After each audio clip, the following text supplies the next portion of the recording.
sobre o processo de desmonte que a gente vive do Sistema Nacional de Ciência e Tecnologia e das agências de fomento à pesquisa, né? Esse novembro tem sido um novembro de muitas lutas aqui no Cefet Minas, né? A gente teve na semana passada o professor Renato Dagnino falando sobre a questão da inviabilidade do programa Futuris do governo federal. Hoje nós temos aqui o Roberto Muniz, que é analista sênior, analista de ciência e tecnologia sênior do CNPq, também é presidente da ASCOM, que é a Associação de Servidores do CNPq, e do SINDIGCT, que é o Sindicato dos Gestores em Ciência e Tecnologia, né? Temos o Pedro Arcanjo, que é da ASCAPS, Associação de Servidores da CAPES, e o Ricardo Guanabara Leal, que é do presidente do Conselho Deliberativo da ASCOM, também do CNPq. Então, nós temos aqui hoje 3 quadros aí da área de ciência e tecnologia e que estão aí na luta, né, participando de diversas atividades pelo país, e eles vão colocar aqui o cenário, né, que eles têm vivido nesse processo. Dizer que na próxima semana a gente vai continuar com o nosso ciclo. Ao invés de ser às 18 horas, vai ser às 14, e nós estamos trazendo uma pessoa da AFPEA sindical, né, um pesquisador do IPEA, o José Celso, que é presidente da AFPEA, e estamos trazendo também a Dione Conceição, que ela é do IBGE, da ACE-IBGE, diretora do Sindicato Nacional dos Pesquisadores do IBGE da área das fundações públicas de Geografia e Estatística. E a ideia é para eles falarem sobre o processo de ingerência que a gente tem hoje, né, do governo federal, nessas entidades, instituições que produzem dados públicos e científicos. Ou seja, o INPE, o IBGE, o IPEA, que estão sendo questionados nas suas metodologias, estão sendo questionados no seu fazer por um governo, né, que diz que não é ideológico, mas que faz querer ideologizar. E para finalizar o mês, no dia 26, vamos ter a presença do Leandro Madureira, da Assessoria Jurídica Nacional do Andes, que ele vai falar sobre a questão da reforma da Previdência, como é que ficou a nova Previdência. E aí eu acho que a gente vai finalizar nosso ano com muita luta e esperar que em 2020 a gente consiga continuar se articulando para fazer os enfrentamentos. Ok? Então agora eu não sei como é que vai ser. Primeiro, Roberto? Ok, então vamos receber o Roberto primeiro aqui. Obrigado. Boa noite a todos e todas. Eu primeiro queria agradecer a presença de vocês, agradecer o convite feito aqui pelo SINDIGCT Minas Gerais, o pessoal do ANDES, Sindicato Nacional. Né? Para nós é um prazer e é uma honra estar aqui com vocês. Né? A gente tem estreitado relações com diversas associações e sindicatos pelo país todo, falando desse tema, que é o tema da crise do Sistema Nacional de Ciência e Tecnologia. O nosso sindicato, o SINDIGCT, que a gente tem esse nome comprido ali, a gente prefere chamar ele de Sindicato dos Gestores em Ciência e Tecnologia, é um sindicato novo, né? Ele foi fundado em novembro, e ele busca congregar aqueles que trabalham na gestão da ciência e tecnologia, que faz com que os recursos públicos se transformem em pesquisa, em tecnologia e inovação. Né? Nós somos os servidores públicos que estamos lá no CNPq, que está na CAPES, que está no Ministério da Ciência e Tecnologia, a gente também está presente no Ministério da Saúde, no MEC, né, que é da CAPES, estamos presentes no Ministério do Desenvolvimento Social, que não sei se já se transformou, ainda tem, né? Estamos presentes junto aos Ministérios das Forças Armadas, enfim. A nossa carreira não é muito numerosa, mas ela é transversal. Aonde tem atividade de pesquisa, inovação e tecnologia, a gente se faz presente. E a gente viu, com a crise que o sistema estava sofrendo, que ele vem sofrendo, que era necessário nos organizarmos e a gente constituir um sindicato que está aí junto com vocês, né? A gente tem parceria com o ANDES, com várias outras associações, nessa defesa da ciência, tecnologia e inovação no Brasil. eu queria passar para vocês um panorama, uma visão que a gente está construindo enquanto servidor público, enquanto gestor de ciência e tecnologia, mas não só, porque a gente se dedica a fazer com que a ciência trabalhe, mas a gente também se dedica a estudar, a pesquisar. E isso que eu vou contar para vocês aqui, que a gente vai mostrar para vocês, é uma visão que a gente está construindo do que está acontecendo com o nosso sistema, tá certo? O que a gente tem visto é que a maioria dos estudantes, a maioria dos professores universitários, dos pesquisadores, não tem noção do que está acontecendo. O que eles estão percebendo, na verdade, é a ponta de um iceberg, tá? O que sai na imprensa é um pedacinho do que, na verdade, está por vir e vai se revelar para toda a sociedade brasileira. Então, nós estamos fazendo aí uma série de eventos para divulgar e tivemos esse prazer de estar aqui. Para falar sobre essa crise no sistema, eu vou fazer um breve apanhado histórico, porque também acho que a gente precisa ter consciência do que é esse sistema e como é que esse sistema se formou. Porque senão a gente acha que ele é natural, que sempre esteve aí, que é uma coisa dada e pronto. Mas não é. Isso foi fruto de uma longa construção histórica que envolveu o esforço do Estado brasileiro e, portanto, do povo brasileiro, né? Não é fruto da cabeça brilhante de uma figura qualquer. É um esforço coletivo de anos para formar o que a gente chama de Sistema Nacional de Ciência e Tecnologia.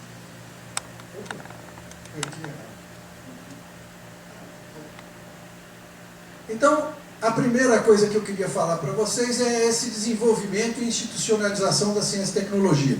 Vou falar bem rápido para vocês, porque muita gente não tem noção disso.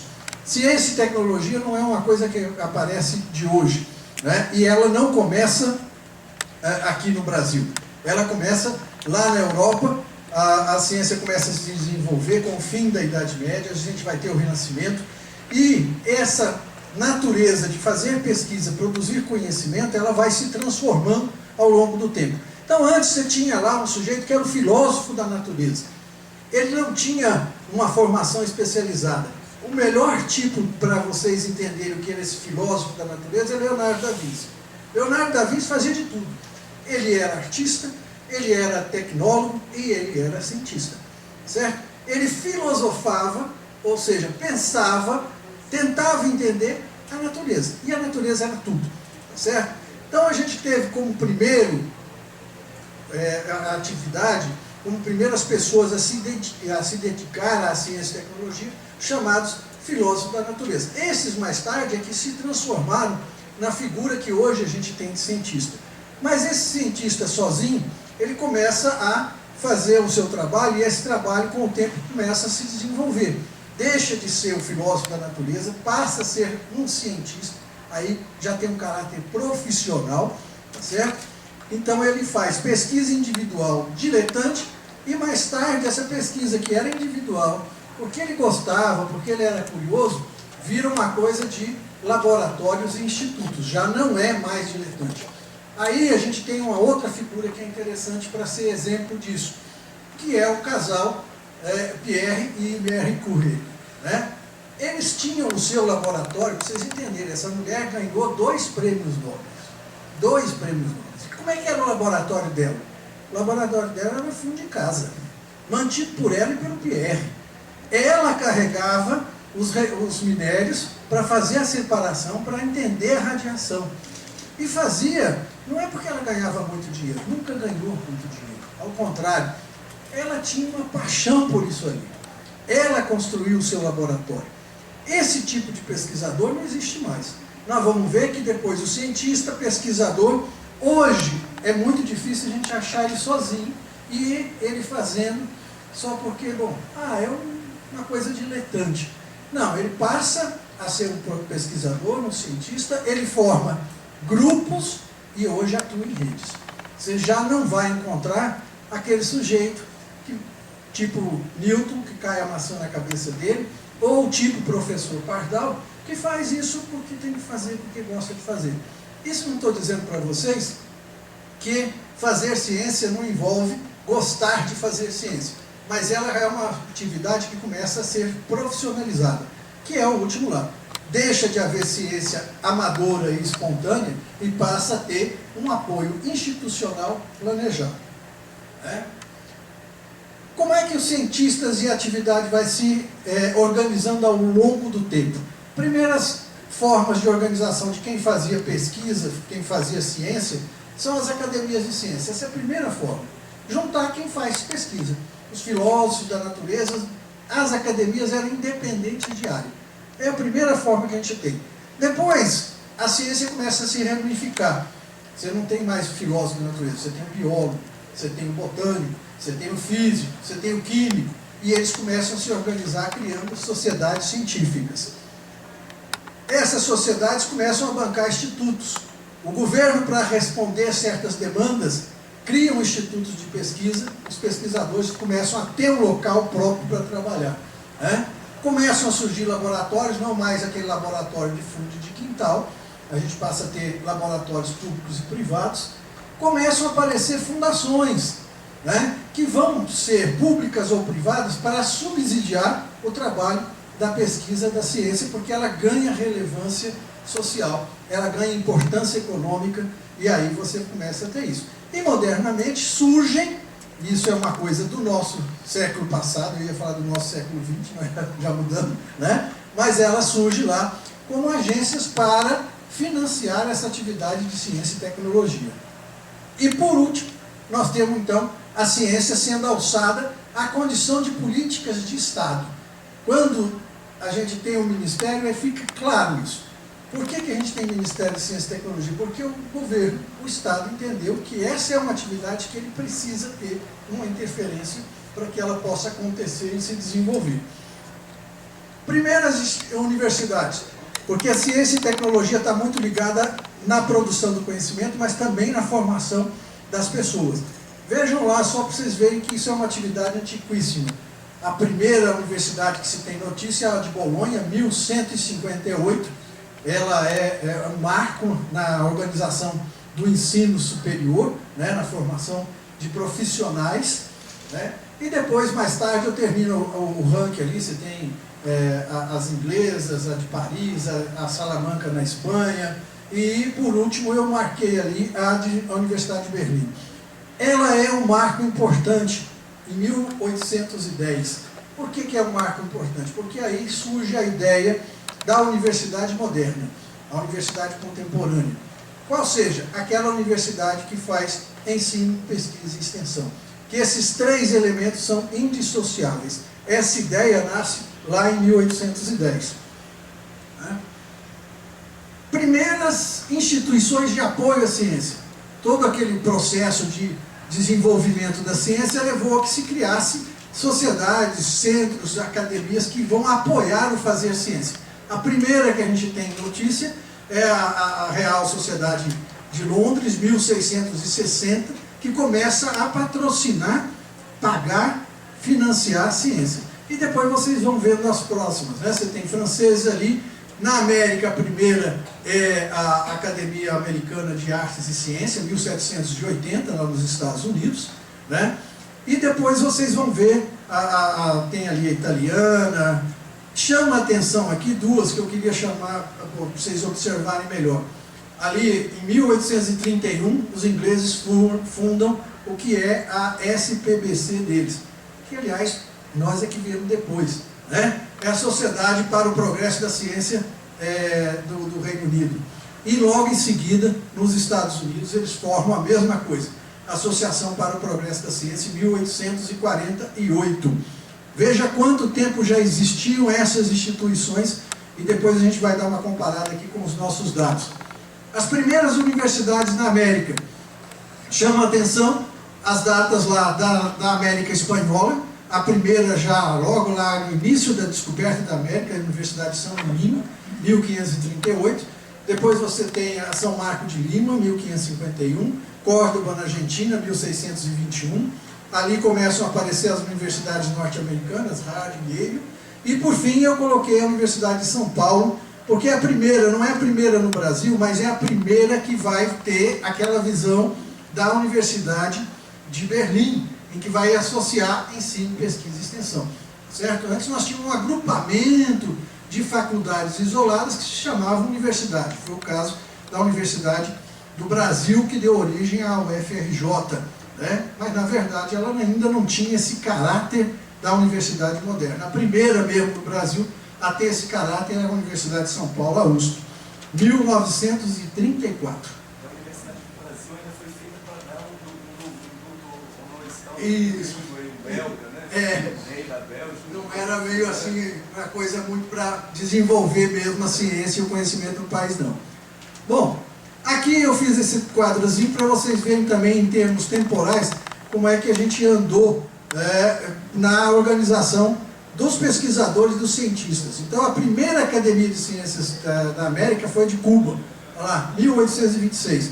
A nossa Academia Brasileira de Ciências, ela surge em 1916. E depois vejam as outras que já são bem mais contemporâneas. A Mexicana de Ciências, 1959, a da Bolívia, que agora está com esse golpe lá, 1960, a chilena e ali a Costa Rica.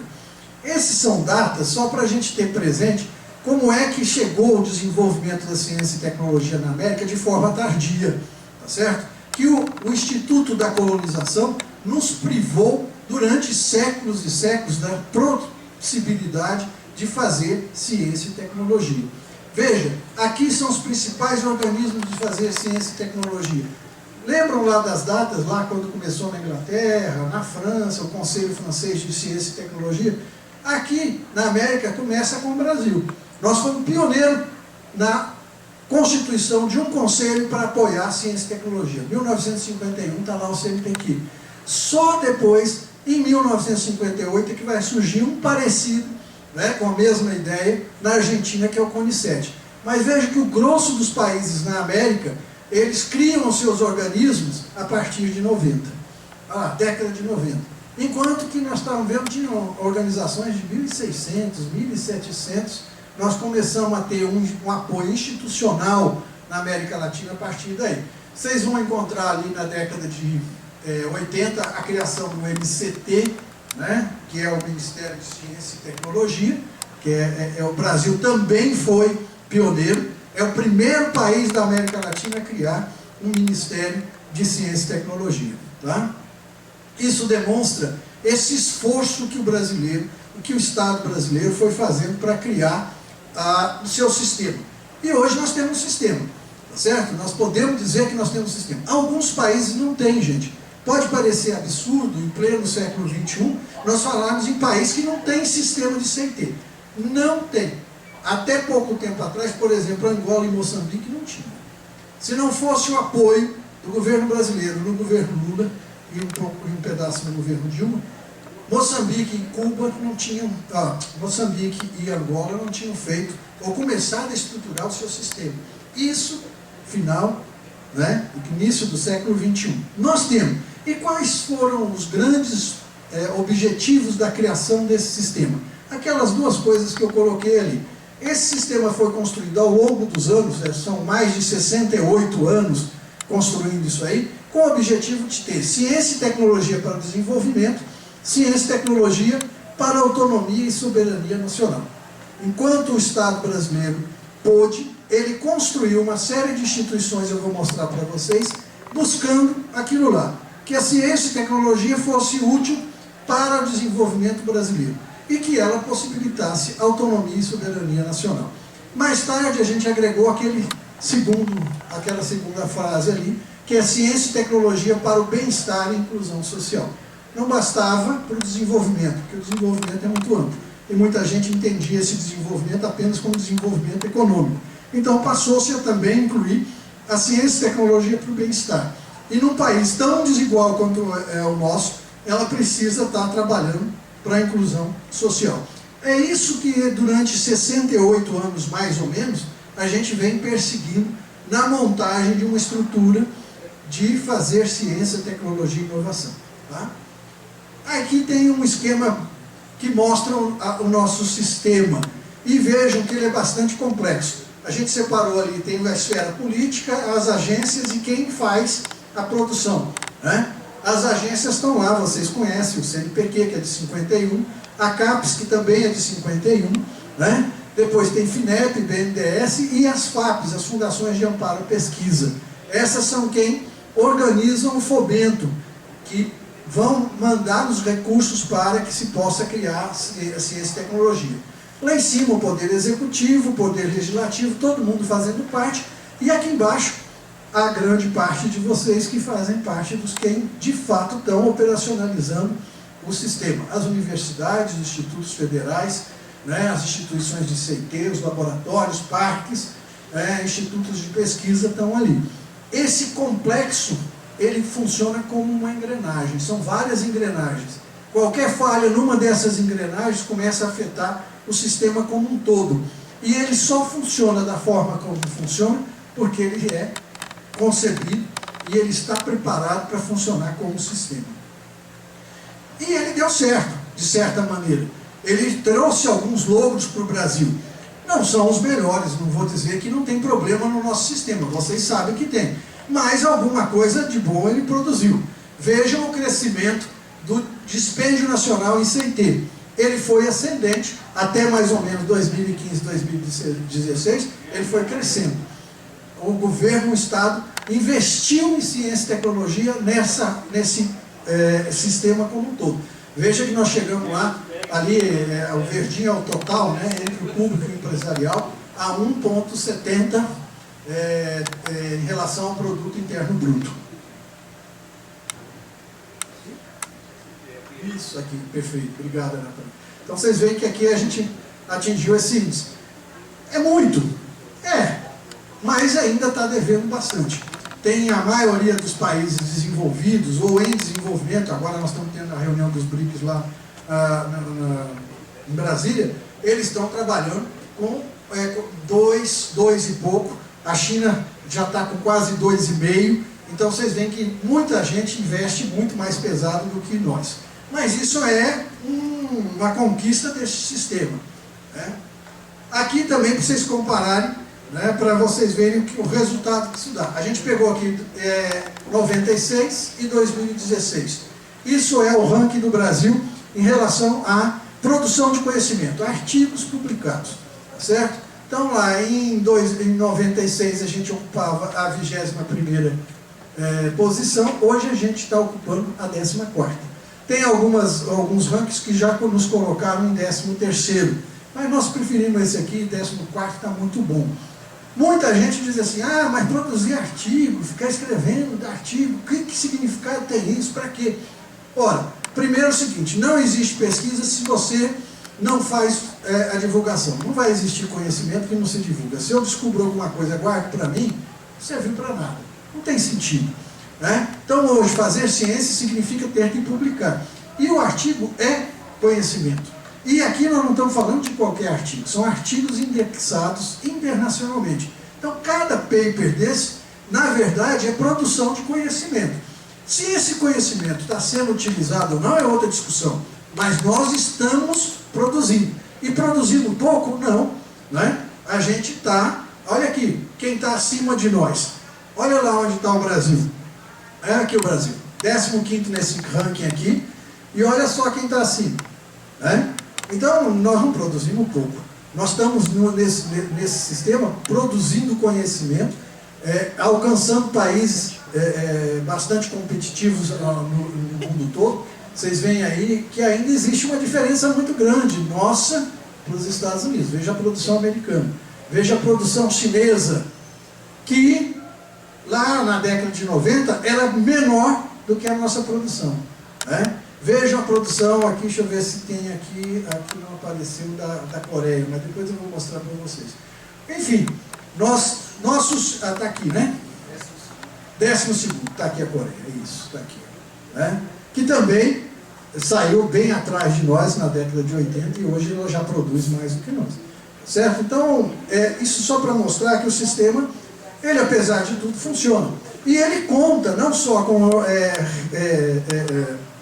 recursos federais, mas também estaduais. E esse eu trouxe um gráfico que é importante a gente perceber. As FAPES contribuem muito para o sistema, mas existe ainda uma desigualdade muito grande entre o que cada um dos estados contribui.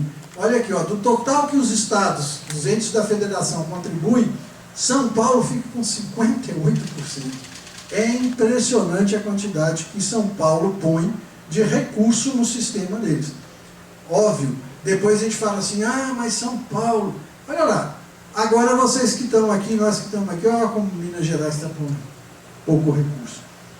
Isso vai fazer mais tarde a diferença em qualidade de vida, isso vai fazer diferença em produção de emprego, né? Em produção de mercadorias e assim por diante. E aqui outro tema que é bastante interessante, todo mundo diz que o nosso sistema não interage com a empresa. Esse é um dado que foi levantado a pedido da CAPES, em que mostra as coautorias entre publicações de pesquisadores nas universidades com empresas, né? E chama a atenção aqui, ó, olha esse tamanho, cada quadrado aqui é quem publica mais. Olha quem publica mais com as universidades. Petrobras é a que tem maior número de publicações com as universidades. Olha aqui, ó, esse outro aqui, a Vale, olha lá. Aqui nós temos a Itaipu, tá? Aqui é a Eletrobras. E o resto são outras empresas. Embraer, está aqui, ó, a Embraer. Grandes empresas estatais.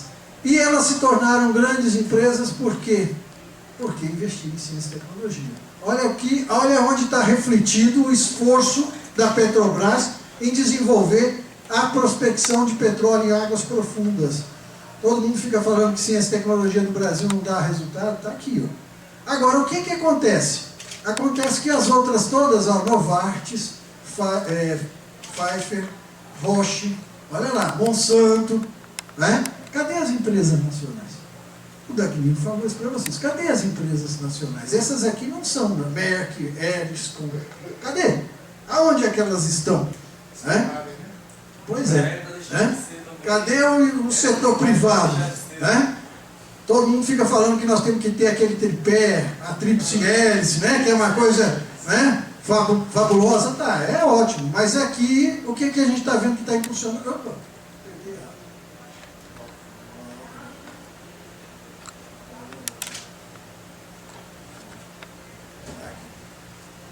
né? Aqui o que a gente vê é isso. Vocês veem aqui que se não fosse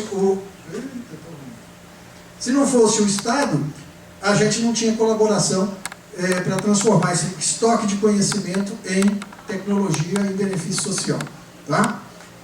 Mas esse sistema, estão dizendo que ele está em crise. A pergunta que eu coloco para vocês é aquela lá. É um sistema em crise ou ele está recebendo uma reorientação? O diagnóstico que a gente faz é aquele ali, ó. Redução drástica dos recursos orçamentários e financeiros. Está todo mundo na penúria. Tá? E essa penúria não começou de agora. Ela se aprofundou muito. Eu vou mostrar alguns dados, depois eles vão mostrar pelas agências como é que tem sido drástica a redução de orçamento para ciência e tecnologia. Então você tem um primeiro sintoma ali da doença que nós estamos passando hoje, que é aquilo ali. Estão nos sufocando. Lentamente, mas estão nos sufocando. Estão retirando dinheiro do sistema. Sem dinheiro o sistema não funciona. Segundo, redução drástica dos recursos humanos. Não se faz mais concurso. Né? O pessoal que está em laboratório, o pessoal que está nas universidades está envelhecendo. Vai envelhecendo. Não é ruim que as pessoas envelheçam, ao contrário. Até tem pessoas que envelhecem e produzem muito mais. Mas nós precisamos de gente nova, nós precisamos de renovação. O sistema precisa crescer. E não está crescendo. Né? A redução de pessoal no CNPq é brutal. A gente, em 2010, se tiver errado, você me corrige, Guanabara, a gente era lá em termos de mais ou menos 900 a 800 e poucos servidores. Tá? Hoje, nós estamos quase menos do que 300 servidores, sem perspectiva de concurso. Isso na maior agência de fomento à ciência e tecnologia do país, para atender o país inteiro. A CAPES, que o Pedro vai falar, vai mostrar a mesma coisa. E aí você tem o gráfico mostrando essa queda lá. E por fim, é o que eu chamei de pauperização dos laboratórios e da infraestrutura. Ora, não vem recurso, os laboratórios vão ficando obsoletos. O equipamento vai ficando obsoleto, não vai tendo recurso para modernizar, o equipamento quebra, não tem como consertar, E aí o laboratório fica obsoleto, ele fica pauperizado. E depois se acusa de que nós não fazemos o dever de casa.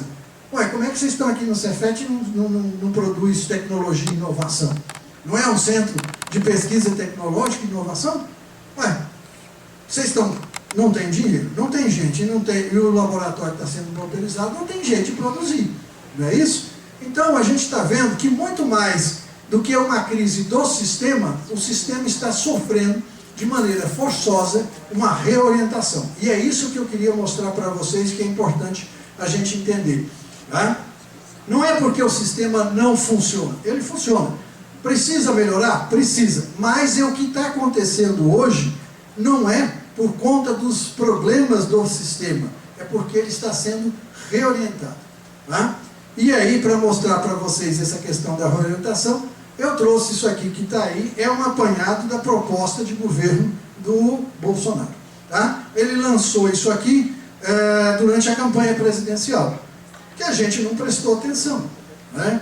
No auge da campanha, o que pouco a gente olhou foi para a ciência e tecnologia, tinha muita coisa para debater, mas olha aqui, deixa eu ver se eu vou apertar o botão certo. Olha lá que estava lá, o que dizia o governo Bolsonaro, e veja se vocês enxergam isso hoje. O modelo de pesquisa e inovação...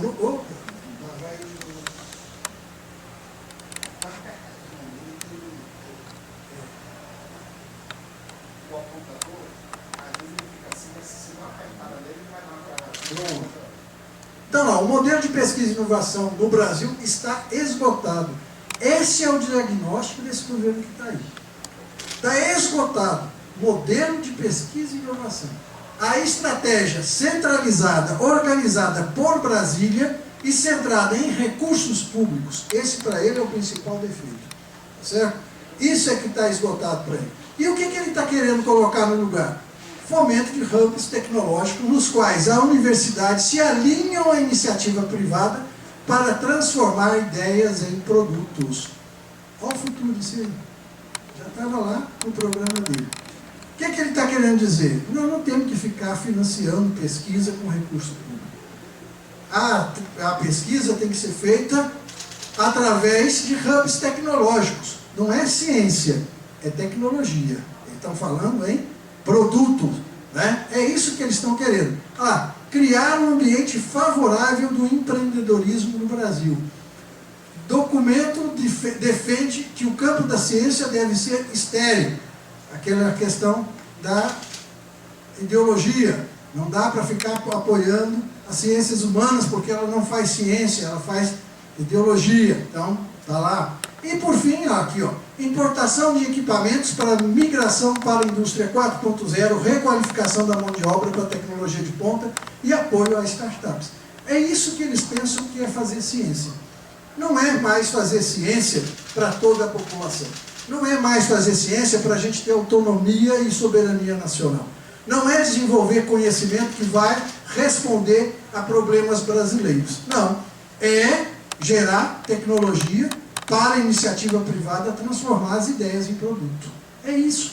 E esse sistema que a gente tem, para eles, não serve para isso.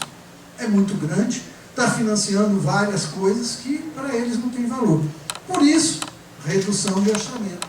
Por isso, redução de pessoal. Por isso, deixar os institutos perecerem. Se não der para deixar perecer, vamos passar isso para a iniciativa privada, que é o que a gente está assistindo hoje. Né? Vejam lá que o que a gente gasta com esse sistema não é muita coisa. Olha lá que eu marquei em vermelho. Esse é um gráfico da Maria Lúcia Fattorelli, que mostra o orçamento do governo federal, né, para 2018, que não é muito diferente do que nós estamos vivendo agora. Veja lá, eles culpam a Previdência pela quebra do Estado, mas a Previdência estava consumindo apenas 24,48. A ciência e tecnologia, apenas 0,24% do orçamento federal. Não gastamos quase nada, gente. O que é isso? Né? E eles não querem manter nem isso. Nem isso. Né? Bom, aqui eu vou mostrar para vocês alguns gráficos para ilustrar como é que eles estão sufocando a gente nessa ideia aí. Dados ali do CNPq, NCTI e FNDCT. Vejam como a partir de um determinado período, há uma queda brutal, né, dos investimentos em todas as áreas, né? Este gráfico do lado de cá é CNPq, CAPES e FINEP, tá, no apoio à pesquisa e desenvolvimento. De novo, a gente conseguiu chegar a um patamar elevado, ou um bom patamar, né, e agora vem sofrendo uma queda gigantesca. O FNDCT, que é a principal fonte de financiamento à pesquisa no Brasil, que é o Fundo Nacional de Desenvolvimento Científico e Tecnológico, vocês têm aí a evolução deles. De novo, vejam ali que a partir de 16, do golpe que derrubou a presidenta Dilma, a partir de 17, isso se aprofunda mais ainda, e agora 19 e 20 é uma verdadeira desgraça. Tá certo? Nós estamos regredindo, e isso é intencional. Está dentro dessa nova visão do que deve ser a ciência e tecnologia. Deixa eu voltar. Essa linha de cima é o que é previsto em lei para o FNDCT. O FNDCT é uma coisa fantástica. Ele é um ótimo exemplo. É quem financia grande parte da ciência e tecnologia, nas universidades, nos laboratórios, etc. Como é que ele funciona? Ele funciona hoje basicamente com os chamados fundos setoriais. Tá? São fundos que trabalham com royalties de setores da economia, como tinha o fundo do petróleo, energia elétrica, aeroviária, são vários fundos. Essa linha de cima é o que a gente arrecada. Esse ano a expectativa de arrecadação do FNDCT é de 6 bilhões. Ele foi criado por lei e diz que o que ele arrecadou deve ser obrigatoriamente invertido em ciência e tecnologia. Está lá, é lei. Mas o que acontece? Você recolhe aquilo lá em cima, mas o que gasta são aquelas barrinhas que estão lá embaixo. Aonde é que está a diferença? A diferença é que os caras ficam contingenciando o recurso. Tá certo? A gente arrecada e eles retêm. Essa que vem de projeto de lei e o que é liquidado efetivamente. Isso mesmo. Esse ano, a gente tinha uma expectativa de 6 bilhões para o FNDCT. Sabe quanto é que está na LOA, na Lei Orçamentária para 2020? Menos de 800 milhões. E o resto do dinheiro? Que obrigatoriamente deveria vir para a ciência e tecnologia. Está contingenciado. Vai para a reserva de contingência para pagar a dívida pública, para fazer superávit primário, mas não vem para nós. Vai pagar emenda, para pagar deputado, o que vocês quiserem, mas não vem para a ciência e tecnologia. A gente chegou a fazer um cálculo com a ajuda da Maria Lúcia Fatorelli de quanto de recurso o FNDCT tem guardado, porque a princípio assim, se arrecadou, o dinheiro veio para o governo federal. O governo federal não liberou para fazer ciência, então ele guardou. A gente devia ter lá, só para vocês terem uma ideia da grandeza, isso é um levantamento preliminar, 17 bilhões. Só com isso, gente, a gente levava o patamar da ciência e tecnologia no país, nem, né? E isso aqui é um outro dado também que os nossos colegas vão aprofundar. Vocês veem as perdas que o sistema está sofrendo e que o pessoal ainda não entendeu. Só de bolsas, são quase 18 mil bolsas de estudo a menos em 2019. Né? São dados que a gente levantou agora. Pois não. A gente tem aí um gapzinho para poder fazer o levantamento e aí tem essa lacuna aí. O FNDCT passou por transformações na gestão, então não é que não houve a aplicação dele total. Nesse período a aplicação foi muito maior, tá? Mas a gente não tem o dado consolidado para mostrar ali para vocês. Qual foi a reserva? Isso, quanto foi. Mas se vocês... Se volta aqui no gráfico anterior, você vê que nesses anos a execução é bem maior, né? A execução tanto do CNPq, que é a barrinha azul clarinha, quanto a do próprio FNDCT, ela vai num crescente, né? Você vem ali de 2011, 2012, 13, 14, chega em 15, começa a cair, 16 despenca, 17, até chegar a 19 ali, que é uma brutalidade, né? E aqui eu trago as últimas notícias para vocês prestarem atenção, que é proposital, que isso é dessa reorientação. Na verdade, eles estão quebrando o sistema. Como é que eles estão quebrando o sistema? Atinge o setor financeiro, quebra o FNDCT, então não tem dinheiro. E depois quebra as agências, quebra o CNPq, quebra a CAPES. Quebrou essas duas áreas, o sistema como um todo vai desmoronar. Tá? Então aí o Jornal da USP falando com a coerência orçamentária, isso aqui é a proposta orçamentária para o CNPq 2020. Tá? Vejam lá que o fomento nosso, aquilo que a gente paga diretamente para o cara fazer pesquisa, não é bolsa, para ele fazer pesquisa, teve um corte de 87%. Ou seja, em 2020 nós não vamos ter dinheiro para financiar ciência pelo CNPq. Vai sobrar 16 milhões. É muito? Parece, para mim, é muito. Mas para o Brasil, não é nada. Só para fazer o edital universal, todo mundo conhece o universal aqui. Só para fazer o último universal a gente gastou 200 milhões. Agora, para tudo, para o ano inteiro, para todos os nossos editais, a gente vai ficar com 16. Então é um corte brutal. Né? A CAPES não está isenta disso, está lá. Vai cortar metade dos recursos do MEC para pesquisa. Metade das bolsas da pós-graduação está sendo cortada. Né? E aqui também tem as reações, né? Essa questão da fusão das agências que vocês estão escutando, não é mentira, o governo está estudando, tá certo? Existe uma medida provisória proposta pelo ministro Ventral, ele elaborou, junto com o presidente da CAPES, uma proposta de medida provisória para extinguir o CNPq, extinguir a CAPES e criar uma nova agência. Que essa notícia última ali, a mais recente, é vinculação à presidência é adoração de pílula para a fusão CAPES-CNPq. Agora estão falando em tirar do Ministério da Ciência e Tecnologia, tirar do Ministério da Educação e levar para a presidência. Mas parece que é cortina de fumaça. Certo? E nós? Nós temos que fazer o quê? Só nos resta lutar, pessoal. Se nós, que somos os principais agentes desse sistema, quem faz ciência e tecnologia, quem está trabalhando em educação, quem está formando quadro qualificado, quem está fazendo a gestão em ciência e tecnologia, não fizer nada, o sistema vai cair. Então, em boa parte, existe uma força muito grande, forte, poderosa, que é o governo, que está fazendo essa orientação. Mas, do outro lado, temos nós. Ou a gente reage, ou nós vamos assistir esse quadro doloroso aí. Vai diminuir recurso. Entidades como esta daqui, como as universidades públicas, como o CNPq e CAPES, vão começar a perder sentido. Vão ser drasticamente reduzidas e a gente vai ficar com um sistema que vai trabalhar para gerar inovação para grandes empresas e não para dar autonomia para o país. É isso. Eu deixo para os colegas completarem. Obrigado.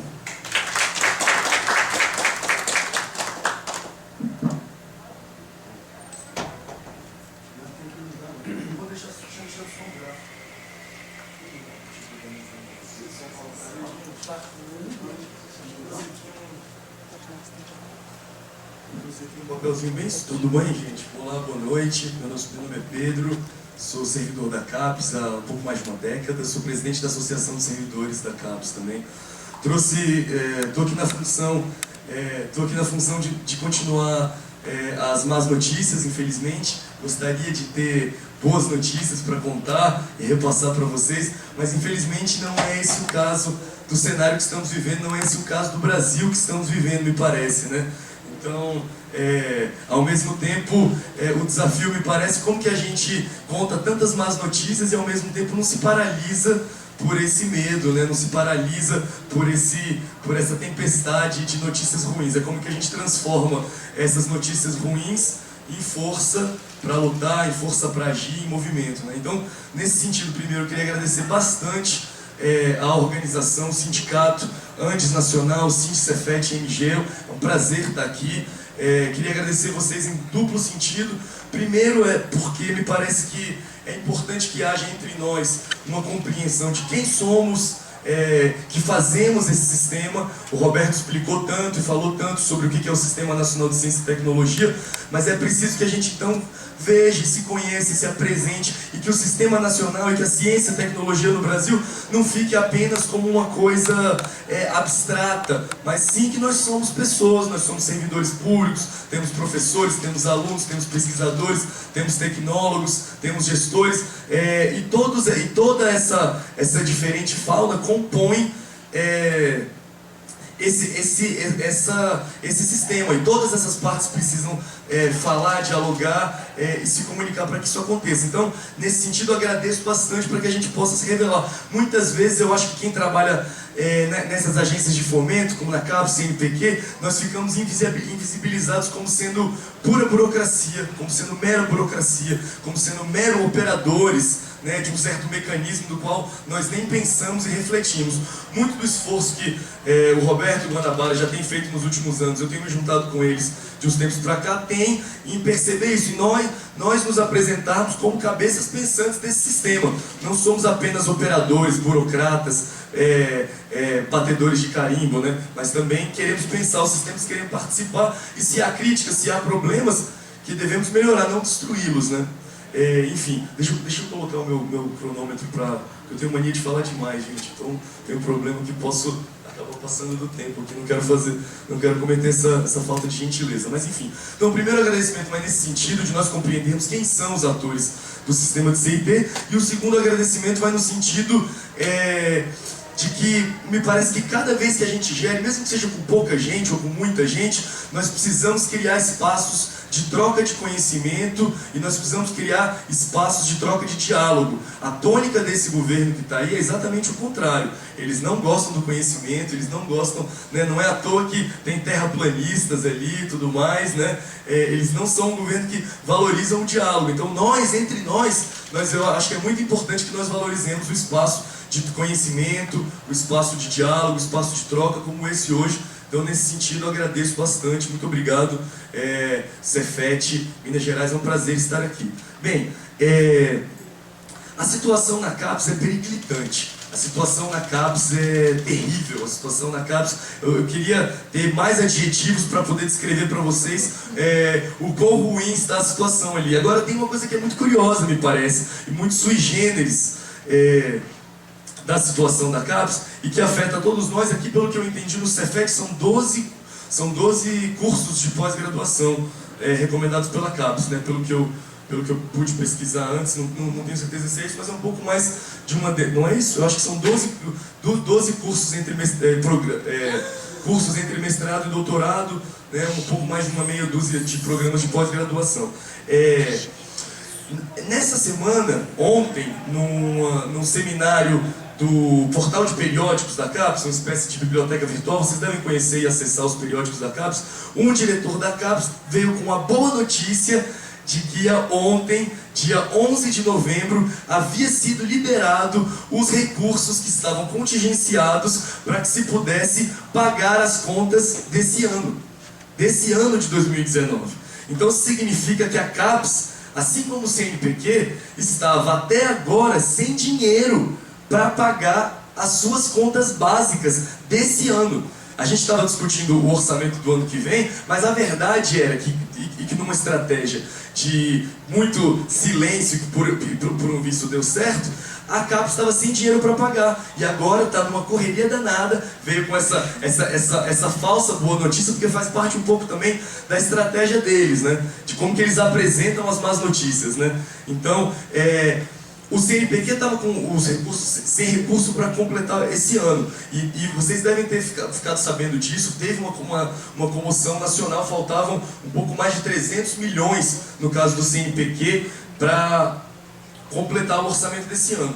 E a CAPES não estava numa situação diferente. A CAPES, por razões diferentes, no caso do CNPq era por conta de uma lei orçamentária, mas no caso da CAPES era por conta de contingenciamento do MEC. Mas ambas as principais agências de fomento à pesquisa, ciência e tecnologia no Brasil não tinham dinheiro para terminar o ano. Por razões diferentes, mas a CAPES também não tinha. Agora o que acontece?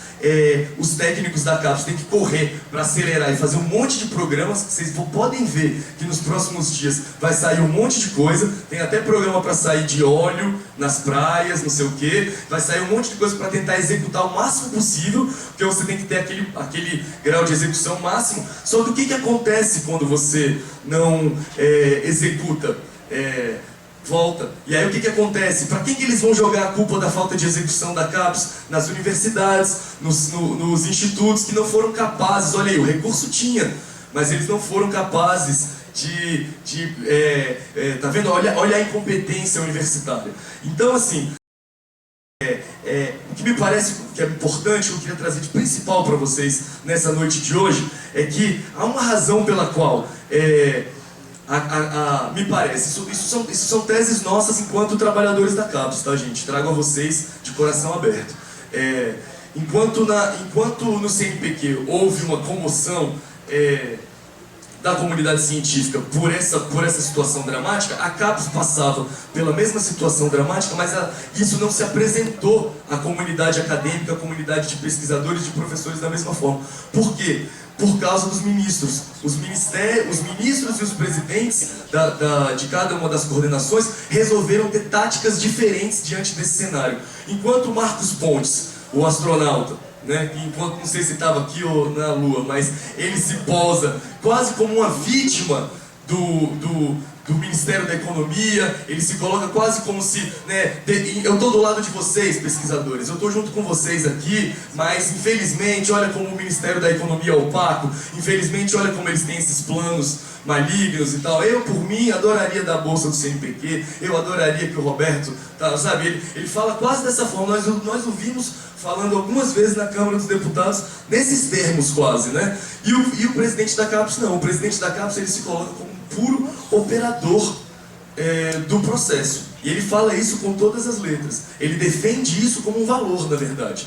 E a CAPES, enquanto o CNPq é uma agência ligada ao Ministério da Ciência e Tecnologia, a CAPES está ligada ao Ministério da Educação. Nós estamos ligados ao Ventralp e ao projeto do Ventralp.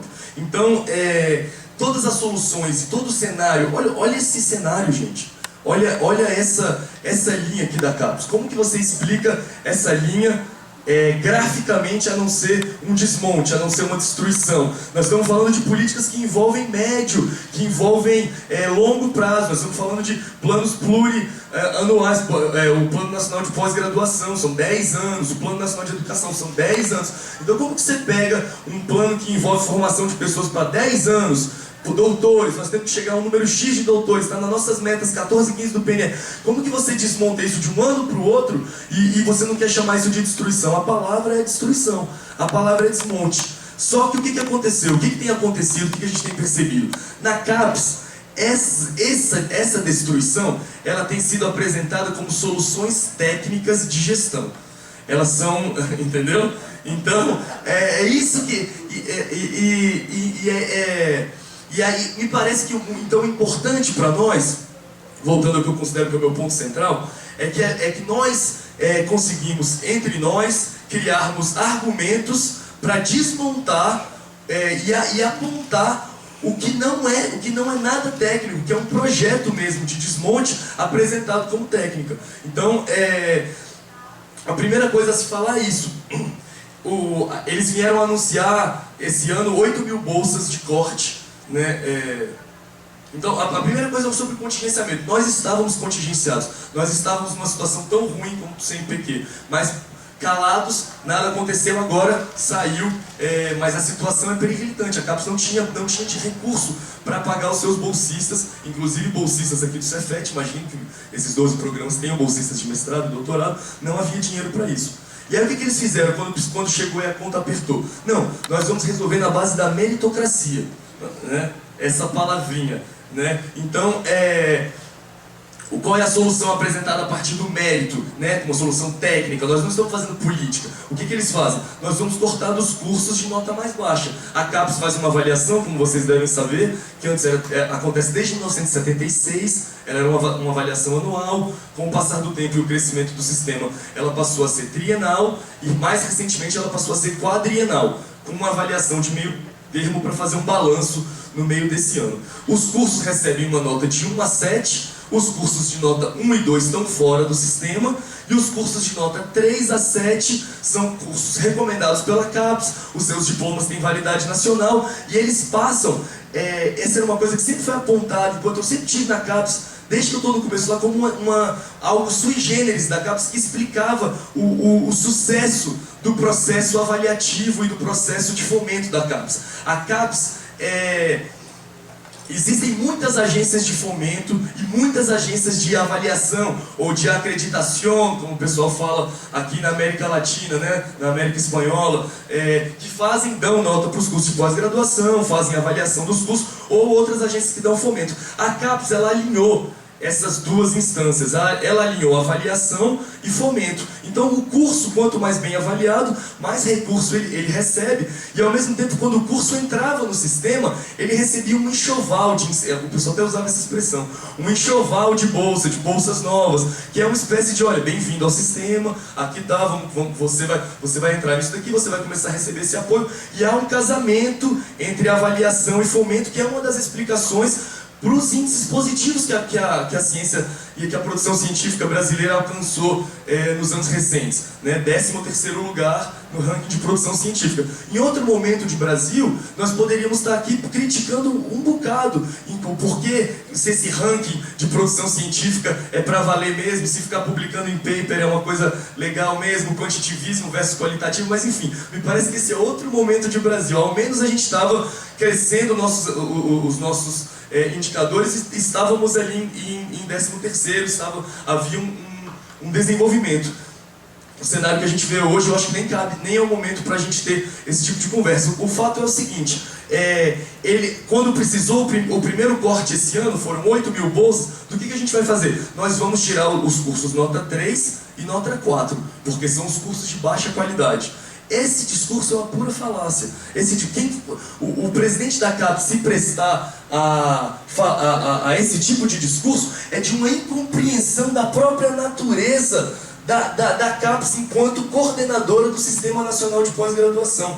Porque a avaliação que a CAPES faz dos programas de pós-graduação não pode ser uma competição mercadológica, uma espécie de selvageria do mercado. Olha, de todos contra todos, e os melhores, que vencedores aqui, nós vamos dar um prêmio para os melhores. Isso não é fomento à formação de recursos humanos no Brasil. Se é claro que um curso mais bem avaliado vai receber uma nota boa, nós temos que pensar na extrema e complexa realidade brasileira. Nós não podemos deixar de considerar que o Brasil é um país gigantesco, extremamente desigual, e todas essas assimetrias, que são assimetrias regionais, são assimetrias históricas, são assimetrias entre áreas do conhecimento, essas assimetrias elas têm que estar compreendidas no modelo de fomento da CAPES, e não você simplesmente vamos jogar fora os cursos 3 e 4 e 5, 3 e 4 e vamos avaliar os cursos 5, 6 e 7. Por um motivo muito claro, se a gente se armar um pouquinho de argumento, fica claro qual que é o projeto desses caras. Quais são as notas dos cursos do Cefet aqui? São as notas 3 e 4. E quais são as notas de todos os cursos, basicamente, do Brasil? Notas 3 e 4. 70% dos cursos do Brasil são nota 3 e 4. A avaliação ela é relativa, não é uma avaliação para que todos os cursos tenham nota 7. Ela é relativa. Se você vai ter um extrato com nota 7, você vai ter relativo um extrato com nota 5, um relativo com nota 3, um relativo com nota 4. E assim os cursos novos que vão entrando com nota 3, vão se desenvolvendo e vão crescendo. A partir do momento que você quer concentrar os recursos, você usa o discurso da qualidade, da meritocracia, para na verdade estar estimulando apenas 30% dos programas de pós-graduação. E o que vai acontecer com os cursos novos? O que vai acontecer com um curso numa região amazônica, numa região pobre, numa região... Enfim, como comparar um curso 4, talvez, no Agreste Nordestino, numa dessas novas universidades que surgiu, e um curso nota 6 em São Paulo? Qual é o impacto que um e o outro tem? Esse tipo de dimensão que tem que estar em consideração quando a gente está falando quais são os cursos que a gente vai avaliar. Então, esse corte dos cursos 3 e 4, na verdade, faz parte de um processo de concentração, de extrema concentração e de extrema competição, que parece ser a tônica da CAPES nesse sentido. Então, nas notas no país, haviam métricas, a CAPES passou meses, talvez até mais de ano, discutindo com o FOPROP, o Fórum Nacional dos Pró-Reitores, métodos e métricas em que você poderia apresentar um corte, se fosse necessário cortar a bolsa ou contingenciar a bolsa. esse corte respeitaria mais o sistema.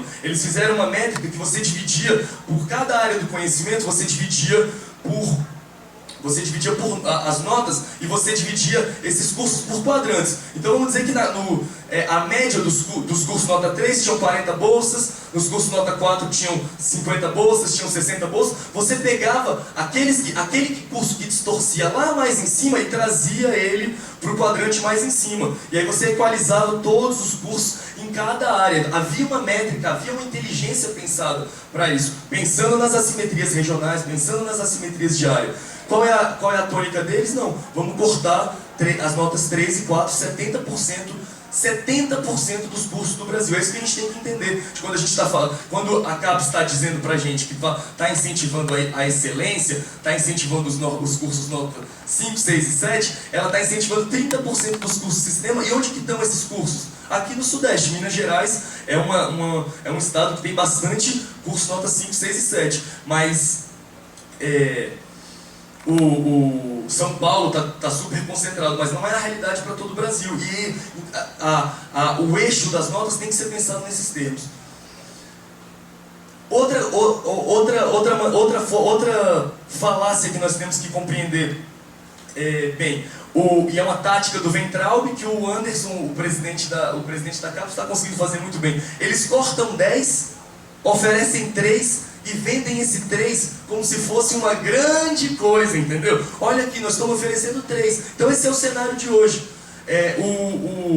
O número que o Roberto passou ali era da CAPES perdendo metade do seu orçamento de um ano para o outro. Então todo mundo se assustou com esse número. Depois ele vem com uma recomposição orçamentária de 600 milhões, que faz com que a gente ainda fique com uma perda relativa de quase 70%, se a gente for comparar os anos recentes. É claro que teve o fenômeno do Ciência Sem Fronteiras, eu não vou me alongar, eu acho que a gente não precisa entrar no fenômeno do Ciência Sem Fronteiras, mas mesmo excluindo o fenômeno do Ciência Sem Fronteiras, nós não podemos comparar, que é isso que o MEC está querendo fazer agora. A grande jogada da CAPES agora vai ser dizer que eles pegaram o orçamento de volta, conseguiram o orçamento de volta e que está tudo certo, não se reclamem. Nós fizemos uma batalha no Congresso, nós fizemos uma batalha contra o contingenciamento, nós conversamos com o Ministério da Economia e nós recompomos o nosso orçamento. Esse vai ser o grande discurso da CAPES daqui para frente, daqui até o início desse ano. Mas o que é essa recomposição? Essa recomposição ela já é menor do que o orçamento de 2019, que é o menor do orçamento de 2018, que é o menor da nossa série histórica dos anos 2000. Todos os programas da CAPES, se você pegar os programas estratégicos de indução, se você pegar as bolsas de balcão no país, se você pegar os programas de cooperação internacional, se você pegar os programas de educação básica, que era de formação de professores de educação básica, que era a última coisa que eu gostaria de falar, mas todas as chaves da CAPES nós estamos sempre no menor série histórica de recursos. Então, é a recomposição de um cenário de desinvestimento completo já. É esse cenário de desinvestimento que a gente tem que entender já. Não adianta nada você recuperar para uma coisa que já estava caindo. Você está recuperando lá para dentro do buraco. Você já está dentro do buraco, meu amigo. Num sistema que crescia, pelo menos até pouco tempo atrás, pelo menos 20% a cada triênio. O sistema de pós-graduação estava em constante expansão. Região Norte, a cada avaliação que era feita na CAPES, era um 40% o crescimento de programas. Então, como é que você pega um sistema que está em crescimento dessa magnitude, estagna e quer vender isso como uma vitória, sabe? Você quer vender isso como uma conquista do Ministério. É desse tipo de coisa que a gente tem que estar vacinado. Vou beber um pouquinho de água aqui, gente, desculpa. Nossa, já foram 18 minutos, cara. Desculpa, gente.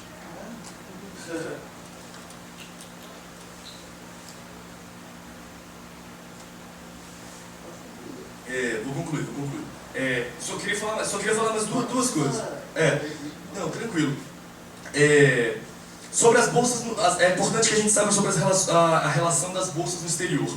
E da diretoria, a CAPES tem uma diretoria de relações internacionais, e você entender um pouco desse programa, do que está acontecendo na Diretoria de Relações Internacionais, me parece que ajuda a gente a entender qual que é todo o cenário da CAPES, como isso está ligado a todo esse cenário e de como, de alguma maneira, isso monta o discurso que o Roberto queria colocar sobre a remodelagem do Sistema Nacional de Ciência e Tecnologia. O principal carro-chefe hoje da Diretoria de Relações Internacionais, ele não foi gestado nesse governo Bolsonaro, ele foi gestado no governo Temer. Ele é uma iniciativa chamada PRINT. Não sei se vocês já ouviram falar, não sei se chegou isso aqui no Cefet. A ideia do PRINT, um bom paralelo para a gente entender o PRINT, assim, com todas as limitações que existem entre paralelos, era a política dos campeões nacionais. O que deu a política dos campeões nacionais aqui no Brasil? Deu Wesley Joesley Batista, deu Inhai Batista, né? Foi esse o resultado dessa crença de que criaríamos grandes campeões nacionais e que esses campeões resolveriam o problema do país puxando o resto. O PRINT é isso. Ele faz parte de um processo que tem totalmente a ver com futuros e a gente não conseguiu perceber muito bem ainda como é que vai ser, mas a CAPES será uma grande operadora do futuros. Isso está sendo desenhado para a CAPES virar uma grande operadora do futuros. E o PRINT, qual que é a ideia?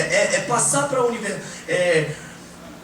sendo vendido como eles vendem enquanto técnica, é importante para a universidade ter seu plano, ou o Cefet, enfim, o Instituto, ter seu plano de internacionalização, para que ele possa ele mesmo ter autonomia, para que ele mesmo possa fazer o seu processo. Mas o que acontece na prática? Você passa à universidade responsabilidades que são responsabilidades de um jogo do capital, do qual a produção do conhecimento não deveria fazer parte, né? Então você vai captar recurso, você vai ter que se vender no mercado, você tem que mostrar o seu valor, você tem que captar suas parcerias, você tem que fazer os seus projetos. E aí o que acontece na prática? O mesmo processo que está em curso com a coisa das notas 3 e 4. Uma universidade com bastante estrutura, a USP, de repente, ela consegue fazer um plano de internacionalização, ela submete esse plano de internacionalização à CAPES aplaude esse plano de internacionalização, passa o recurso e aí a USP está dentro do PRINT. A Universidade de Roraima, a Universidade do Acre, ela vai ter muito menos capacidade de elaboração de um projeto dessa magnitude. Ela vai ficar de fora do PRINT, ela vai receber menos recursos e ela vai estar totalmente de fora do círculo virtuoso da internacionalização. E de quem é a culpa? Porque a culpa é da própria Universidade de Roraima, que não fez um bom projeto e não conseguiu entrar. Olha a USP aí, a USP fez um projeto, entrou, está recebendo recursos. Então essa é um pouco a lógica que vai ser aplicada nas bolsas no exterior agora, e que me parece um pouco a dinâmica geral de toda a lógica do novo funcionamento de bolsas da CAPES. Há um processo que me parece também constante de mudança de perfil de C&D para P&D. A CAPES quer se apresentar cada vez mais como uma parceira de projetos, voltada sempre, como o Roberto apontou, com ligações com interesses do mercado, com interesses de produto. E aí fica só um discurso inócuo, no fim das contas, porque é aquele papinho que a gente ouve lá: vamos fazer parceria com o setor produtivo, vamos fazer parceria. Quem são essas empresas no Brasil? Quem é a burguesia no Brasil que está disposta a investir em ciência e tecnologia? Ou eles vão pegar o dinheiro, vão colocar no banco e investir em bolsa de valores, sei lá, sabe? Então, fica esse discurso inócuo na CAPES de que não, nós estamos em busca de parceria com o setor produtivo, nós estamos em parceria, mas a gente sabe que isso é tudo balela. A gente sabe que isso é balela e a gente tem que saber apontar claramente por que isso é uma balela. Bem, eu já cheguei no meu tempo limite, eu só queria dizer falar um pouco da parte de educação básica, porque a CAPES, eu não posso cometer esse erro de estar aqui com vocês. Essa é uma das conquistas importantes da CAPES na última década. Desde 2007, a CAPES, já um pouco no espírito do que eram as atribuições pensadas pelo Anísio Teixeira lá no começo da CAPES, que não era uma coisa necessariamente de formação de pós-graduação. A CAPES acabou se especializando nisso, e na pós, no pós-doc e tal, mas a ideia inicial era uma coisa de formação de recursos humanos em geral. Então, desde 2007, a CAPES tem 2 diretorias para cuidar da formação de professores da educação básica. né? Eu inclusive vi que um dos mestrados que tem aqui foi um dos mestrados que foi desenvolvido no âmbito disso, que é o Profimate. É um mestrado em rede nacional, que, enfim, é uma iniciativa que envolve, a partir do pessoal da Sociedade da SBM, da Sociedade Brasileira de Matemática, que envolve instituições de todo o Brasil, uma iniciativa muito interessante. Mas a CAPES chegou a 100 mil bolsistas do PIBID, do Programa de Iniciação à Docência. Não sei se vocês já ouviram falar no PIBID. Nós estamos em queda, vamos chegar assim, a metade disso ano que vem, e provavelmente menos ainda. Tinha uma série de iniciativas há poucos anos atrás. Se você abrisse o site da CAPES, você ia ver pelo menos uma dúzia de iniciativas para a formação de educação básica. Todas essas iniciativas morreram. E aí o que acontece? Muitas das iniciativas da CAPES, tanto das bolsas do exterior ou de programas estratégicos, o formato de ação da CAPES, ele se dá por edital. Você lança o edital, seleciona a universidade entra com um projeto no edital, talvez vocês tenham participado de alguma coisa assim nos anos recentes, e aquele edital tem uma validade por 3 anos, 4 anos, ele concede algumas bolsas de mestrado, ele concede algumas bolsas de doutorado, ele tem um prazo. Mas o que acontece? Ele vai morrendo, ele vai acabando e as pessoas vão esquecendo e a coisa simplesmente nunca mais volta. E é assim que eles vão acabando, porque então eles não precisam anunciar o fim do PIBID, o fim disso aqui, o fim dessa iniciativa, o fim do Obeduc. Eles vão simplesmente, os editais vão acabando, os editais vão encerrando e não vão abrindo novos editais. E quando você vê, você não tem nenhum padrão de comparação. É difícil até ter um padrão de comparação entre as realidades. Talvez daqui a ano que vem, quando a gente tiver os números consolidados desse ano, a gente vai poder ter uma comparação melhor. Mas nesse formato de edital fica até difícil. Mas a gente tem que entender que sim, eles podem dizer que está acontecendo outra coisa, mas o cenário é de corte, desmonte, devastação. Por último, só queria, falando sobre a fusão da CAPES-CNPq, me parece importante deixar um recado para vocês que são aqui do sindicato e vocês que são aqui de uma instituição que tem uma história, tem 100 anos esse lugar aqui, né? Tem 100 anos esse lugar, né? Então, assim, o discurso, para também estar de acordo com toda a minha fala aqui, o discurso da fusão, quando eles vão anunciar, tem muito a ver com o argumento deles é econômico. Eles vão dizer que é pela economia de recursos. E vão dizer que são duas agências são duas agências que fazem coisas parecidas, então por isso você economiza e coloca elas numa só, e aí você faz uma economia de recursos. Até porque eles são toscos, né, gente? E eles fazem contas de um jeito muito tosco. É tipo assim, esse aqui dá bolsa, esse aqui dá bolsa, então pronto, quem é maior? Pronto, junta esse com esse. Não consegue compreender, eu acho que eles têm dificuldade, inclusive, de compreender as sutilezas que envolvem a criação de um sistema como esse que o Roberto apresentou. Mas o fato é o seguinte, a CAPES gasta menos de 5% do seu orçamento com o operacional, com o pessoal, inclusive com o aluguel do prédio, um prédio gigante que é caro pra caramba, mas mesmo assim dá menos de 5%. O CNPq gasta pouquinho mais, mas é tipo 7%, sabe? Isso não é basicamente nada, sabe? Então, em termos de economia real, esse argumento é completamente inócuo. E aí o que a gente consegue perceber, que me parece que é bastante forte, que eu acho que eu concluo assim, querendo deixar esse recado para vocês. Esses dias, o Roberto estava até me mostrando hoje, porque eu não tinha visto ainda, pessoal, em olhos, não sei se vocês viram ou ficaram sabendo, estava circulando lá na Câmara dos Deputados um dossiê CNPq, em que eles estavam querendo apresentar, e eles apresentaram com nomes e rostos, isso eu achei chocante até, fotos, nome, rosto de bolsistas da área de História. Eles escolheram História para mostrar como o CNPq financiava pesquisas, como é que eu posso dizer, de balbúrdia, subversivas? Como é que pode ser? Coisas inúteis, talvez, para ele. Então eles selecionaram coisas de gênero, relacionadas com coisas de pesquisas sobre homossexualidade, homoafetividade, não sei o que, pesquisas de história sobre a ditadura, e eles queriam usar isso como argumento de que o CNPq, enfim, e eles foram, e esse documento apócrifo, que não está assinado, circulou pela Câmara dos Deputados como uma prova de que o CNPq não merecia sua existência. De alguma maneira era esse o recado. E aí o que isso diz pra mim? Porque nós temos muita... não temos prova, mas temos convicção de que esse documento foi gestado no meu ministério, foi gestado no MEC, no Ministério da Educação, né? Há muitos indícios, né? Há muita coisa. O PowerPoint leva ali, todas as setinhas do PowerPoint levam. Mas, e aí o que é interessante, eu acho, que a gente deve tirar disso? Essa fusão, a ideia da fusão, ou enfim, todo esse chacoalho que eles estão fazendo com a gente, essa destruição, ela não tem a ver só com a pauta econômica, ela tem a ver com uma pauta de controle. Ela tem a ver com uma pauta, eles perceberam já, e o 15 de maio foi um dia muito importante, eu acho, para aquilo de movimentação. Acho que em Minas Gerais foi gigantesco também, né? Lá em Brasília foi muito grande, inclusive pela participação do IFB. O IFB foi fundamental naquela mobilização, naquele dia. O 30 de maio também teve 30, também foi bonito também.